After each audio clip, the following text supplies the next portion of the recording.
I stared at the blinking red light on the smart security camera, realizing the two people I trusted most had turned my home into a secret rendezvous. When I confronted them, they laughed in my face and told me my own marriage was none of my business. 5 years later, as I sat in the penthouse of the company they once tried to destroy, my phone rang with their desperate pleas. I smiled, answered, and returned their exact words. Hello, everyone. Before today's story begins, we'd like to share a quick message. YouTube recently removed our monetization, cutting off our income. If you enjoy this story, we humbly ask for just $1 to help pay our staff so they can make a living and keep creating for you. Thank you for saving us. Now, let's begin the story.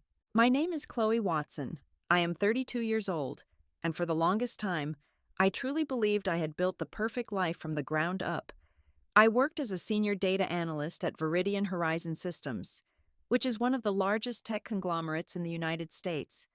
It was an incredibly high-pressure environment where 70-hour work weeks were the standard expectation. The demands were relentless, but the financial rewards were substantial. My salary afforded us a life of absolute comfort, security, and a stunning home in a highly coveted suburban neighborhood. I was deeply proud of what I had achieved, convincing myself that every late night and skipped meal was a necessary investment in my family's future happiness. At the very center of that future was my husband, Julian. He was 34 years old and worked as a real estate agent. Julian was extraordinarily charismatic, the kind of man who could walk into a crowded room and instantly captivate everyone with his charming smile and effortless conversation. People absolutely adored him, and I was completely under his spell. On the surface, our marriage looked like a picture-perfect romance straight out of a luxury magazine. However, behind closed doors, the reality of our dynamic was far different. Julian was chronically irresponsible with money, despite the wildly inconsistent commissions from his real estate career. He possessed an insatiable appetite for the finer things in life. He loved tailored suits, vintage watches, and leasing high-end luxury vehicles we absolutely did not need. He leaned entirely on me to maintain his lavish lifestyle, treating my hard-earned income as his personal, endless bank account. I always overlooked his financial flaws, telling myself that his vibrant energy and warmth were enough to balance out my rigid, data-driven existence. Then there was Maya, my younger sister. She was 29 years old and trying desperately to make a name for herself as a freelance interior designer. Maya was, without a doubt, the most important person in my world. We had lost our parents in a tragic accident when we were very young, an event that forced me to grow up overnight. From my early teenage years, I naturally took on the role of her mother, protector, and primary provider. I worked 2 jobs during my college years just to shield her from the harsh realities of our loss, ensuring she always had the best clothes, the best education, and a safe harbor to call home. Even as we entered adulthood, that caretaking dynamic never faded. When her freelance design business struggled to take off and her personal debts began to mount, I did not hesitate for a single second to step in. I paid her rent, covered her outstanding bills, and eventually moved her into the spacious guest suite of our home when she could no longer afford her own apartment. To me, it was never a burden. It was simply what family did for one another, living under the same roof. Julian and Maya quickly developed a surprisingly close bond. I would often come home from exhausting 12-hour shifts at Veridian to find them laughing together in the kitchen or sharing an expensive bottle of wine on the backyard patio. Maya would regularly consult Julian on her design projects, and he would enthusiastically offer his opinions, acting as her personal sounding board. They shared endless inside jokes, instinctively finished each other's sentences, and possessed an easy, relaxed chemistry that filled the house with vibrant life. I used to watch them from the hallway, my exhausted heart swelling with immense gratitude. I considered it an absolute blessing that my husband and my sister loved each other so dearly. It never once crossed my mind to view their growing intimacy as a warning sign. I honestly thought we were the ultimate modern family, functioning in perfect, beautiful harmony.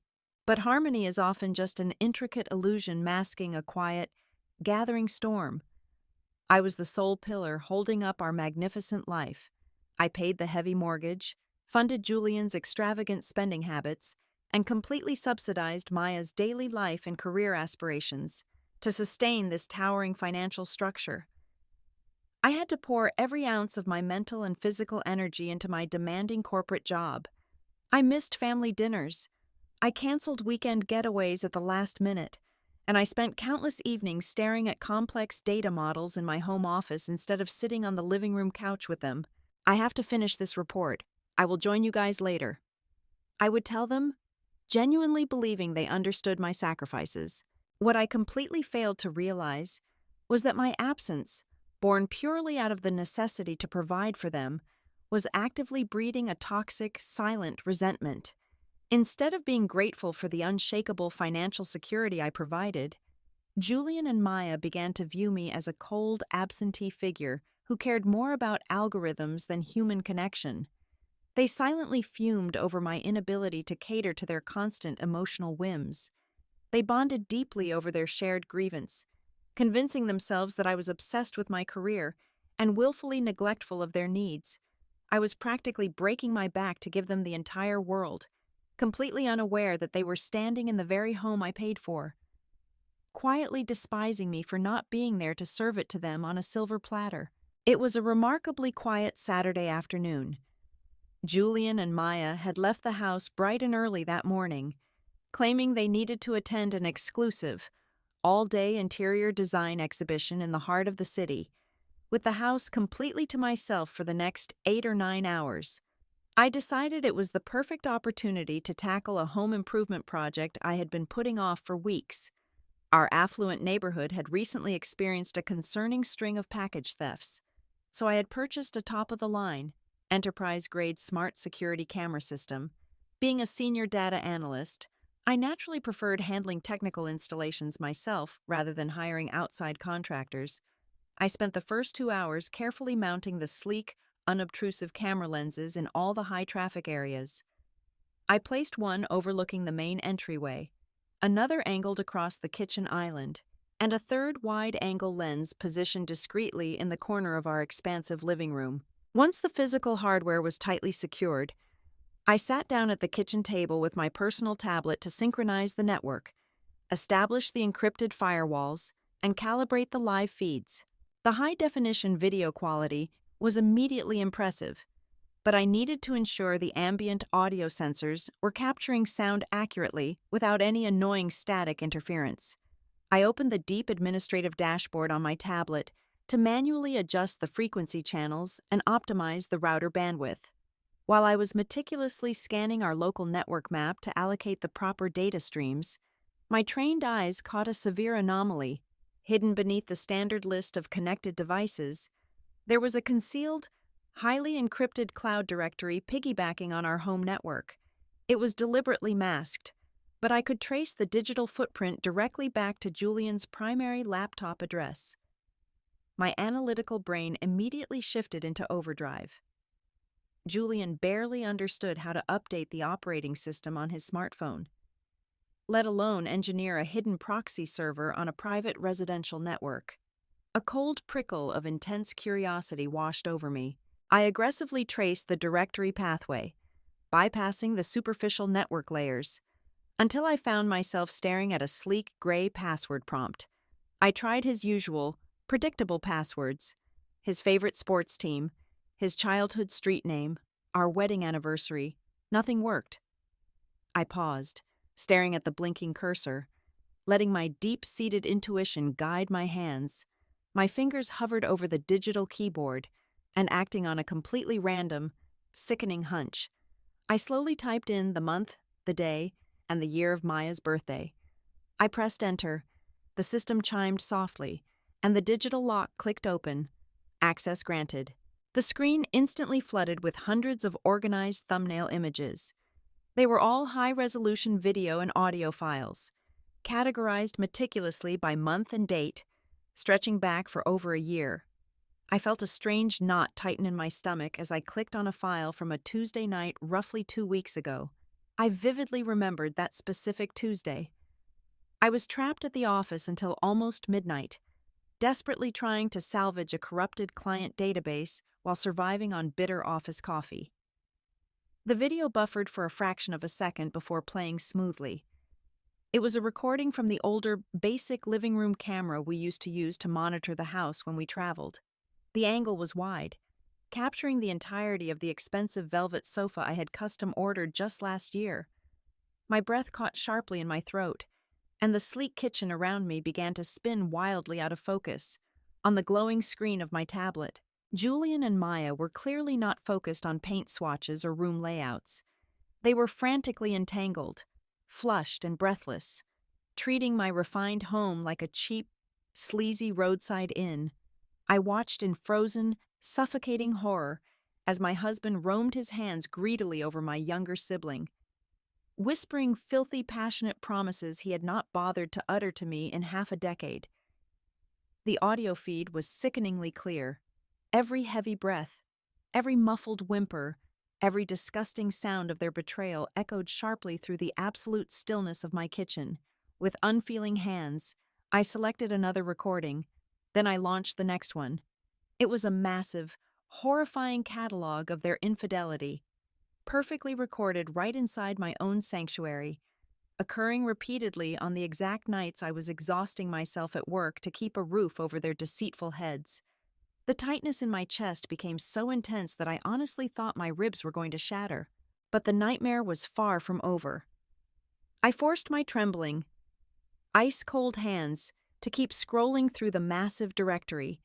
The betrayal, I soon discovered, was not merely physical. Buried beneath the endless sea of illicit videos lay a restricted subfolder labeled with a strange corporate acronym. I forced it open and found dozens of scanned financial documents, complex bank routing numbers, and official incorporation papers. My eyes darted across the detailed spreadsheets, and my blood turned entirely to ice. Julian had been systematically and quietly siphoning tens of thousands of dollars from my private, high-yield savings account over the past 14 months. Because his name was still listed as a secondary authorized user for emergencies, he had abused that access to bleed my accounts dry. He had used my hard-earned money to establish a phantom design agency, a sophisticated shell company structured specifically to funnel lucrative, entirely fake consulting fees directly into Maya's bank account. They were actively washing my corporate income to make her look like a wildly successful freelance designer, all while viciously draining my carefully built safety net. Every single time I worked late, every annual bonus I proudly earned, they were quietly stealing it right out from under me to fund their twisted fantasy life. My hands were shaking so uncontrollably that I had to place the tablet flat on the counter. I clicked on one final audio and visual file, dated just 3 short days ago. In the crystal clear footage, they were lying together on my sofa, bathed in the soft, blue glow of the television screen. Julian was lazily tracing circles on Maya's bare shoulder. "How much longer do we have to play this exhausting game?" Julian asked, his voice laced with heavy boredom and irritation. Maya let out a sharp, mocking laugh that sent a physical jolt of pure nausea ripping through my stomach. "Just be patient, baby," Maya replied, her tone dripping with malicious, cruel amusement. "I cannot wait until we drain every single last cent from her accounts. By the time my pathetic, work-obsessed sister finally figures out what is actually happening in her own house, we will leave her with absolutely nothing.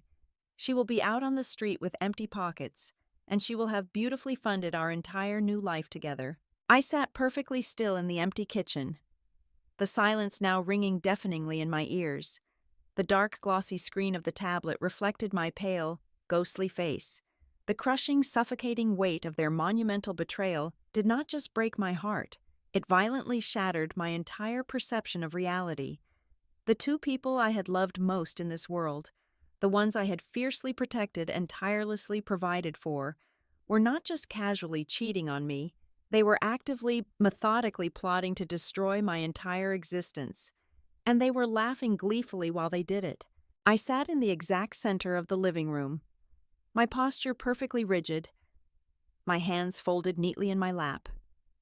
The afternoon sun slowly dipped below the horizon, casting long, menacing shadows across the pristine hardwood floors. I did not turn on a single light. I simply waited in the gathering darkness. The massive 85-inch television screen mounted on the far wall was the only source of illumination, paused on a frozen high-definition frame of my husband and my sister, tangled together on the very velvet cushions I was currently staring at. The digital clock on the cable box read 5:45. I knew they were returning from a late lunch downtown. I had tracked their location through the shared family application on my phone. The heavy oak front door finally clicked open. The sound of their intertwined laughter spilled into the foyer, echoing off the high ceilings. It was a carefree, vibrant sound that immediately made my blood run absolutely cold.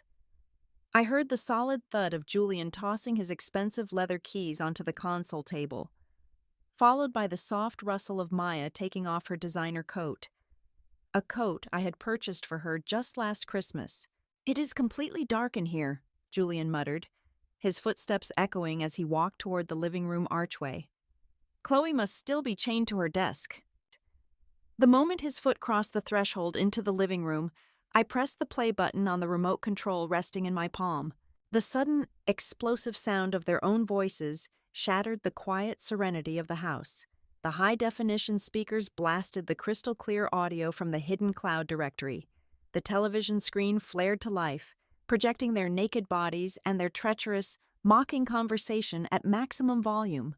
The blue light washed over their faces, illuminating their expressions as they froze perfectly still. Julian stumbled backward, his jaw dropping open as the color instantly drained from his handsome face. He looked like a man who had just stepped onto a live landmine. Maya gasped sharply, her hands flying to cover her mouth as she stared at the giant screen displaying her own twisted face. The recording from 3 days ago played on loop. Her voice, cruel and calculating, echoed against the walls, detailing her exact plan to drain my bank accounts and leave me with absolutely nothing. I sat motionless in the center of the dark room, my eyes fixed on them. I pressed the pause button, plunging the room back into a heavy, suffocating silence. "Did you enjoy your lunch?" I asked. My voice was dangerously calm, stripped of all emotion, a terrifying monotone that did not waver for a single fraction of a second. For one brief, agonizing moment, I actually expected them to fall to their knees. I expected tears, frantic apologies, desperate pleas for forgiveness. I expected the sudden shock of being caught red-handed to shatter their arrogance. But the human capacity for cruelty is truly boundless. Julian recovered his composure first. He violently shoved his hands deep into the pockets of his tailored trousers, his chest puffing out as he adopted a stance of aggressive defiance. The initial shock morphed instantly into a defensive, ugly sneer. "You have absolutely no right to spy on me in my own home," Julian snapped, pointing an accusing finger directly at my face. "Do you see what you do, Chloe? You treat everyone like they are data points on one of your obsessive spreadsheets. You are so consumed by Viridian Horizon systems, so obsessed with climbing the corporate ladder, that you completely abandoned this marriage years ago. You left me starving for affection, starving for attention. You drove me to this. You drove me to seek basic human comfort because you are nothing but a cold, unfeeling machine." I did not flinch. His pathetic attempt at gaslighting washed over me like water off a stone. Before I could even formulate a response, Maya stepped forward, moving out from behind Julian's shadow. The sweet, innocent younger sister facade I had protected for nearly 3 decades vanished instantly. Her posture straightened. Her eyes narrowed into dark, vicious slits, and a cold, triumphant smirk twisted her lips. "He is absolutely right," Maya declared, her voice dripping with venomous contempt. "You have never been a real wife to him. You just threw money at us and expected us to worship the ground you walked on. You think because you paid the bills, you owned us. Well, you do not. What Julian and I share is real passion. This situation is none of your business, Chloe, because you lost the right to be a part of his life the moment you prioritized your precious career over his happiness. The sheer, unadulterated audacity of her words hung heavily in the air. She was standing in the living room I financed, wearing the clothes I bought, defending the husband she stole, and telling me my own shattered marriage was none of my business. The betrayal was so profoundly deep, it transcended pain and settled into a pure, crystalline rage.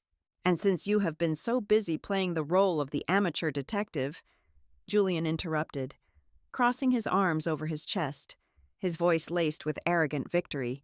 You probably noticed the accounts. Do not even bother calling a lawyer to try and claw that money back. We have already legally transferred 100% of the joint savings into the new corporate accounts. The shell structure is completely bulletproof. By the time you untangle the legal paperwork, the funds will be entirely liquidated. You cannot touch us. You have no legal standing to reclaim a single cent. They stood there, shoulder to shoulder, a united front of deceit, looking down at me with absolute contempt. They expected me to break. They expected me to scream, to cry, to throw things, to beg for an explanation. They wanted a dramatic, hysterical reaction to validate their twisted narrative that I was the unstable, neglectful villain of their tragic love story. I refused to give them the satisfaction. I slowly stood up from the chair. I smoothed the non-existent wrinkles from my skirt. My heart was pounding a frantic rhythm against my ribs, but my face remained an impenetrable mask of pure ice. I walked calmly toward the front hallway, my heels clicking sharply against the wood floor.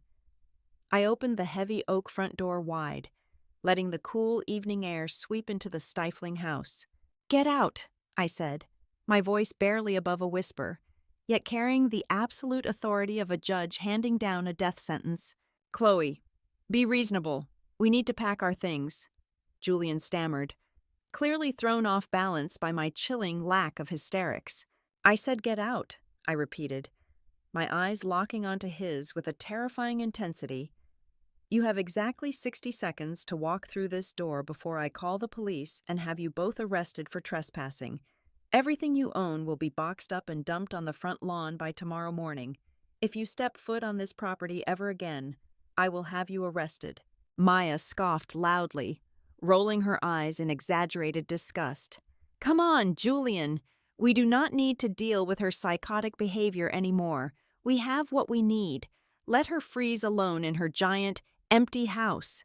She grabbed his arm, and together they marched out the front door, their heads held high in a sickening display of false pride. Julian did not look back. Maya flipped her hair over her shoulder and disappeared down the concrete walkway. I slammed the heavy oak door shut behind them. I immediately engaged the deadbolt. I did not collapse against the wood. I did not slide to the floor in a puddle of tears. I walked straight to my home office, picked up my phone, and called the emergency 24-hour locksmith. Within 2 hours, every single lock on the property was completely replaced.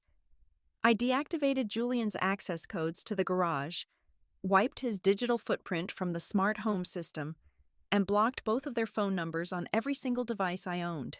The silence in the house was profound, heavy, and absolute. But as I stood alone in the center of the living room, looking at the blank television screen, I realized I had not shed a single tear. The woman who had blindly loved and protected them was dead, violently murdered on this very velvet sofa. In her place stood someone entirely new. Someone forged in the fires of their ultimate betrayal. Someone who was now singularly focused on absolute, uncompromising survival. The very next morning, I walked into the sleek downtown offices of the most ruthless family law attorney in the city. She was a notorious shark who charged $1,000 an hour, and I hired her on the spot. When we sat down to review the tangled financial documents, she confidently assured me we could freeze their shell company and fight for every single stolen cent. She warned me, however, that it would require at least 2 or 3 years of agonizing, vicious litigation. I looked her dead in the eye and instructed her to drop the financial pursuit entirely. I refused to spend another month, let alone another year, tethered to Julian's name on a public court docket. The tens of thousands of dollars they stole was a steep price, but I considered it a necessary, permanent ransom to buy my absolute freedom, because I offered zero resistance on the assets. The divorce was pushed through the courts and finalized with terrifying speed. Julian was officially, legally eradicated from my existence. The social fallout within my extended family was immediate, loud, and entirely predictable. Relatives who had not spoken to me in over 5 years suddenly felt entitled to manage my grief. My phone rang incessantly with aunts and uncles demanding I take the high road. They urged me to forgive Maya, to keep the scandal quiet, to protect the family legacy. "You only have one sister, Chloe. You cannot just abandon her over a silly mistake," my aunt pleaded during one particularly exhausting, hour-long phone call. I did not argue. I simply hung up the phone, drove straight to my cellular provider, and permanently changed my phone number. I wanted absolutely no part of a family structure that valued keeping up false appearances over my basic human dignity. The very next day, I put the massive suburban house on the market. It sold for a substantial profit in less than 2 weeks. I systematically purged every toxic connection from my life, packing only what I truly needed and leaving them all behind in the ashes of my old, naive world. I took the entirety of my shattered heart, my boiling rage, and my profound humiliation, and I redirected every single ounce of it into my work at Viridian Horizon Systems. Sleep became a completely secondary concern. The complex data models that used to drain my energy now became my ultimate, quiet sanctuary. I regularly spent 16 to 18 hours a day immersed in dense coding structures, locking myself in my office, letting the rhythm of the keyboard drown out the echoing ghosts of my past. Within 8 intense months of the divorce, that singular, obsessive focus birthed a truly revolutionary predictive algorithm. It was a massive, unprecedented breakthrough that completely dismantled and rebuilt the corporate data processing infrastructure from the ground up. My code successfully cut operational latency by over 40% and generated staggering, multi-million-dollar profit margins for the conglomerate in a single fiscal quarter. I had stopped trying to fix broken, ungrateful people and started fixing broken systems instead. The results were immediate, undeniable, and explosive. Over the course of the next 5 years, my professional trajectory at Viridian skyrocketed beyond my wildest ambitions. The success of the algorithm secured my rapid promotion to a senior executive director position. It was a role that came with massive stock options, a guaranteed 7-figure base salary, and a sprawling corner office featuring floor-to-ceiling windows that overlooked the glittering downtown skyline. I accumulated highly prestigious industry awards, delivered keynote speeches at global technology conferences, and built a level of immense, unshakable wealth that Julian, in all his arrogant, lazy delusions of grandeur, could never even begin to comprehend. I had transformed into a respected titan in my highly competitive field, standing entirely on my own merit. I was driven every single day by the absolute, ironclad certainty that I would never allow myself to be dependent on, or vulnerable to, another human being ever again.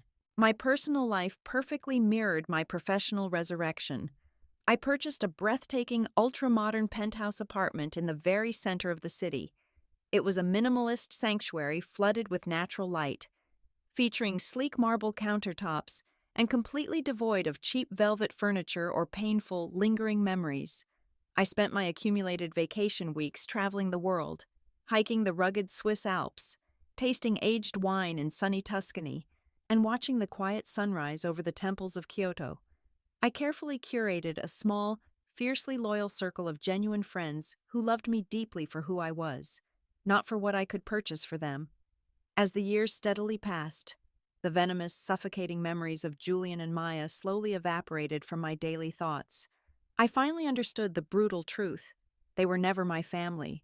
They were merely heavy, parasitic anchors dragging me into the dark. without their constant, selfish demands pulling me under. I was finally able to shine brilliantly, entirely unburdened, entirely whole, and completely untouchable. It had been roughly 4.5 years since the ink dried on the divorce papers when their names finally resurfaced in my carefully protected orbit. I certainly did not go looking for information about them. At my executive level within the corporate technology world, industry gossip flows like a deep, subterranean river, and eventually, the wreckage simply washes up on your desk. I was attending a highly exclusive, black tie networking gala hosted by a prominent venture capital firm in the financial district. I was standing near the towering Champagne Pyramid when a senior investment partner casually brought up a massive, highly publicized implosion within the boutique design sector. He dropped the name of their agency with a shake of his head, completely unaware of my intimate, painful prior connection to the founders. My pulse did not elevate by a single beat. I simply took a slow, measured sip of my sparkling water and listened quietly as their entire, spectacular collapse was laid bare before me in clinical, objective detail. The intricate shell company they had so proudly built using my stolen savings was currently standing on the absolute, terrifying brink of total bankruptcy. It turned out that running a legitimate, profitable business required actual discipline and skill, not just a talent for deception. Julian, driven entirely by his usual boundless arrogance and profound financial irresponsibility, had aggressively signed multiple high-risk commercial development contracts that he had absolutely zero capacity to fulfill. He had confidently promised massive, multi-million-dollar corporate renovations without securing the proper vendor supply lines or the necessary operating capital.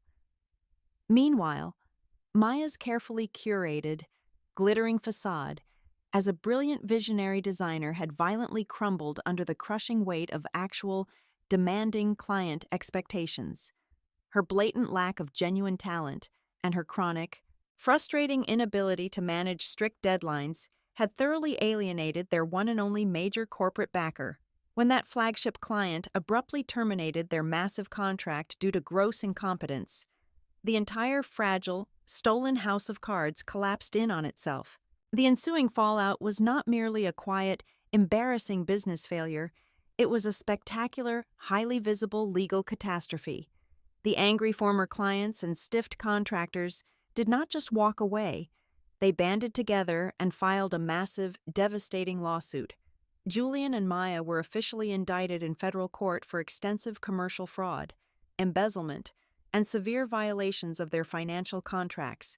The prosecuting attorneys quickly discovered that the pair had been illegally shuffling corporate deposit funds to cover their own extravagant personal expenses. It was a desperate, pathetic attempt to maintain the luxurious, high society lifestyle they could no longer afford to steal from my bank accounts. They were now facing the very real, terrifying prospect of spending up to 10 years in a federal penitentiary, alongside the mandatory, immediate seizure of absolutely every single asset they possessed. The federal authorities acted swiftly and mercilessly. They placed a total, unyielding freeze on every single bank account tied to Julian and Maya. Overnight, the stolen wealth they had so gleefully flaunted vanished completely into the hands of government auditors. I heard through mutual industry contacts that they were completely desperate, bouncing between cheap, grimy motels on the outskirts of the city and occasionally sleeping in their repossessed cars. The glamorous, fair-weather friends they had bought with expensive dinners and lavish weekend parties immediately abandoned them at the very first sign of genuine trouble. They were treated like absolute pariahs, completely shunned and locked out by the very social circles they had sacrificed their souls to impress. As their situation deteriorated from incredibly bad to entirely hopeless, the desperate rumors began to shift directly toward me. Former colleagues from my early days as a data analyst started reaching out, awkwardly mentioning that Julian was frantically trying to make contact. He was aggressively bombarding their professional email accounts and leaving pathetic, rambling, tearful voicemails in the middle of the night. He was begging anyone who would listen to please pass along an urgent message to me. He was desperately searching for a way to orchestrate a face-to-face meeting, spinning a frantic, transparent narrative about wanting to offer a sincere, heartfelt apology for the past. I knew exactly what that pathetic maneuvering meant. A drowning man does not apologize to the person he deliberately threw overboard. He simply tries to pull them back under the water to use them as a raft. I stood alone in my towering, quiet glass office, looking out over the sprawling, illuminated city, and absorbed this wave of information with a profound sense of cold, detached satisfaction. There was absolutely no fiery, lingering rage left in my chest, only the quiet, beautiful symmetry of undeniable karma. I watched their very public, deeply humiliating downfall from my safe, elevated distance, feeling nothing but a chilling sense of ultimate vindication. I did not respond to the worried messages from my former colleagues. I did not unblock their phone numbers to hear their excuses. I did not send a mocking email or gloat about their misery. I simply maintained my absolute, impenetrable silence. I refused to let even a single drop of their toxic, desperate mud splatter onto the pristine, magnificent life I had fought so hard to build.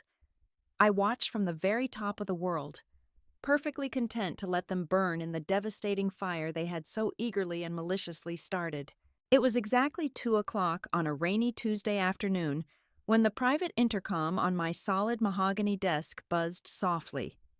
My executive assistant spoke, her voice laced with deep hesitation, informing me that two individuals were causing a massive scene in the main corporate lobby of the building. They had been hysterically begging the front desk security guards for over 45 minutes, desperately demanding to see me. I already knew exactly who it was. Rather than allowing them to create a public spectacle that could attract unwanted media attention to Viridian Horizon Systems, I calmly instructed my assistant to have the security team escort them up to my floor. When the heavy glass doors of my executive suite finally slid open, the sight that greeted me was almost unrecognizable. The arrogant, untouchable couple that had stood in my living room 5 years ago was completely gone.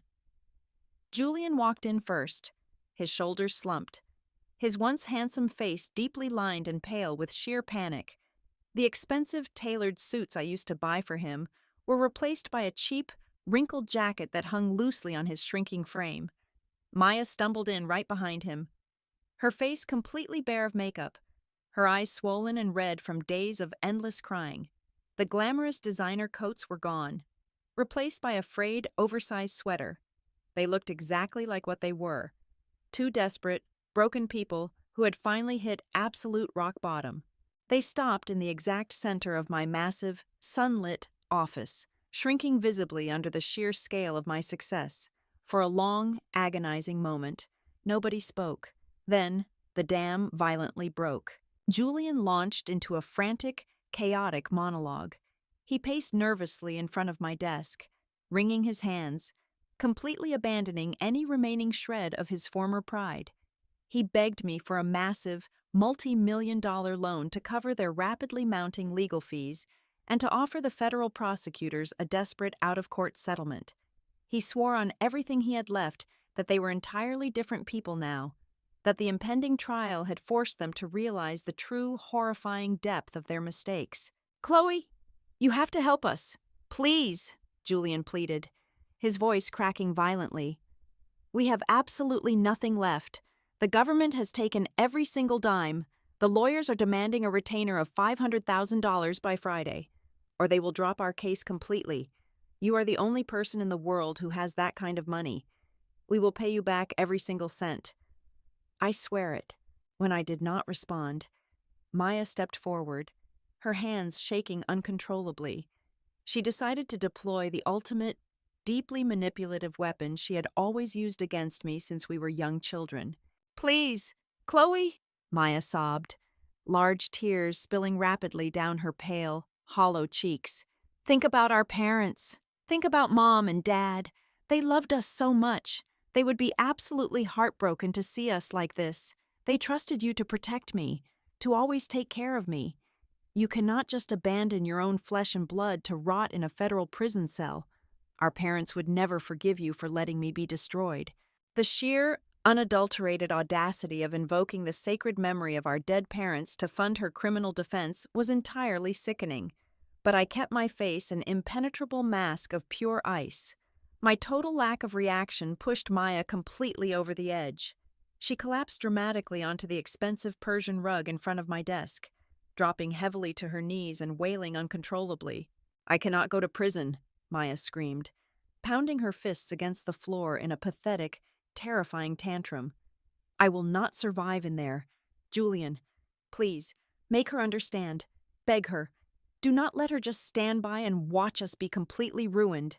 I sat perfectly still in my high-backed leather chairman chair. I rested my chin on my steepled fingers and simply watched them. I let the heavy silence stretch out for several long minutes, allowing them to completely exhaust their limited energy on their desperate apologies, their fake tears, and their pathetic excuses. I watched them grovel on the floor of the massive empire I had built, fully realizing that they had absolutely no power over me anymore. The emotional manipulation that used to control my every waking move now bounced off me like light rain against thick, bulletproof glass. When their hysterical sobbing finally reduced to breathless, pathetic whimpers, I slowly leaned forward across the wide expanse of my solid wood desk. I looked directly into their terrified, bloodshot eyes, allowing a slow, perfectly calm smile to touch my lips. "Julian, Maya," I said, my voice echoing with absolute, freezing clarity in the large office. "Your impending federal prison sentences and your total financial ruin are absolutely none of my business." I watched the very last remaining spark of hope instantly die in their eyes as I handed them back the exact, cruel words they had used to destroy me 5 years ago. Without waiting for another word or reaction from them, I calmly reached out and pressed the red corporate security button embedded under my desk. Less than 10 seconds later, 4 towering, uniformed security officers swiftly entered the suite. "Please escort these 2 individuals out of the building," I instructed the guards smoothly, "and permanently ban them from all Viridian Horizon Systems properties."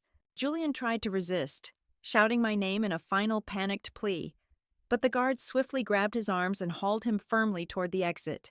Maya was sobbing so hysterically that 2 guards had to practically carry her out by her shoulders. I did not watch them leave. I simply swiveled my heavy leather chair around, turning my back to the door entirely. I looked out through the massive floor-to-ceiling windows, admiring the breathtaking, endless American skyline spread out beneath me. The towering skyscrapers pierced the sky, catching the vibrant golden light of the afternoon sun.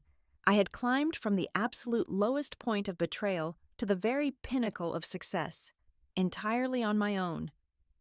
The frantic, miserable sounds of their screaming echoed briefly down the marble hallway before the heavy glass doors clicked shut, cutting them off completely and forever. The silence that followed was the most beautiful sound I had ever heard.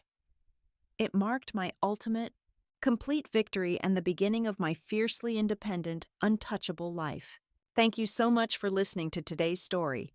We hope you enjoyed it. As an ad-free channel, your support is what keeps us alive. Please support Violet Revenge Stories with just $1 via the QR code on the screen, or click the link in the description box or pinned comment. Also, we'd love to connect with you. Please leave a comment telling us which city or state you're listening from. Thank you for standing with us, and see you in the next stories.